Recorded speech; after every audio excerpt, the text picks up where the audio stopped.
আরে বাবলু, তুমি এখানে কি করছো? এই তো ঠাম্মা, আমি লেখাপড়া করছি। নাও তুমি এখানে বসো। এই নাও বাবলু, এগুলো তোমার জন্য।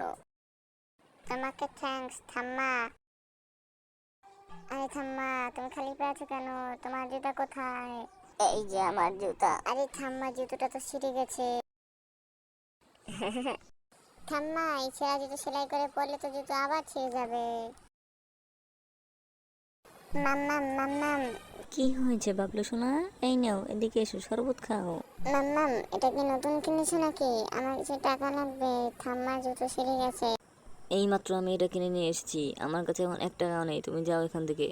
আমি বরং আমার জমানো টাকা থেকে নিয়ে নিই, দেখি তো এখানে কয় টাকা আছে। এই টাকা দিয়ে আমি আমার ঠাম্মার জন্য জুতো কিনবো। আরে বাবা, এখানে দেখি কত জুতো। এখান থেকে আমি কোন জুতোটা নেবো? দেখি তো একটু গিয়ে সামনে গিয়ে কোনটা নেওয়া যায়।